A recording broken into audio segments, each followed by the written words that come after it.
Good evening. How's everyone doing today? Hope you're having a great day.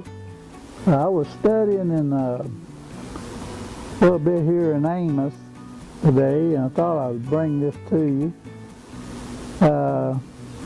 Studying the Bible,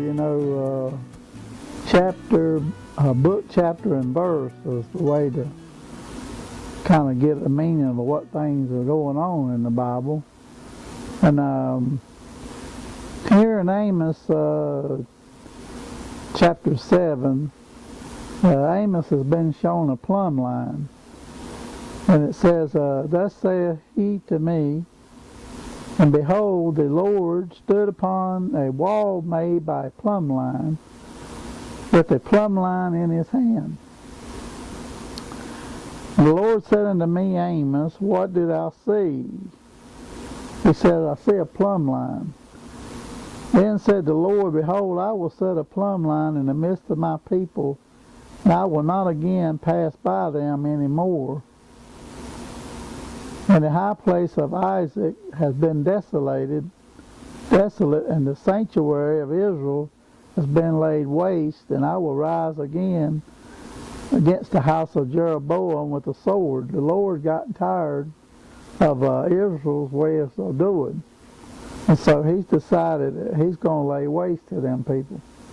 And he set that plumb line down. In us in carpentry, we've done carpet work, especially laying bricks. Brick masons know the plumb lines used to make sure that the wall stays straight over its length and its height. If that wall gets out of line just by a little bit along the length, the whole wall will be out of plumb. And if we us as Christians, if we get out of line just a little bit, or we off the plumb line, then if we're not careful, our whole being for Jesus Christ could be out of plumb.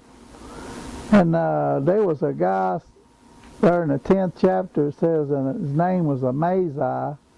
He was the priest of Bethel, and he sent to Jeroboam the king and said, Amos has conspired against thee in the midst of the house of Israel.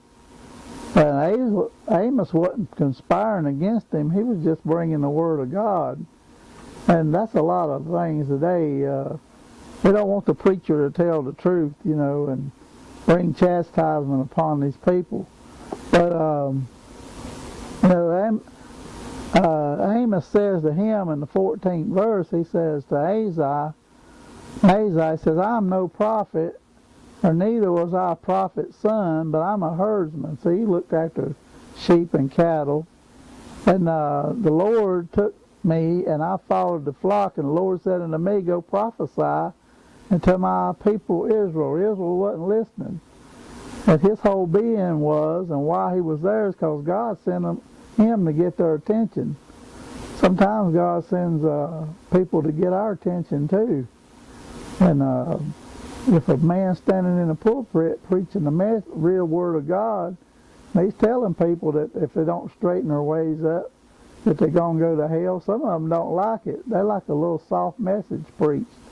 And if the preacher standing in the pulpit is more concerned about his salary than he is those folks' soul, then he needs to step out of that pulpit. So all Amos was trying to do was get the message across that God was going to deal with Israel. And what they done with that message is up to them, not up to Amos. Amos, he told them what he needed to tell them because God sent him, and he went on his way. And that's all we can do. We can tell people that they're in danger of losing their soul if we see that they're out on the rough edge.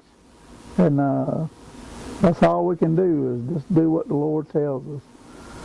That's my message today is try to stay on the plumb line and get as many people on as you can.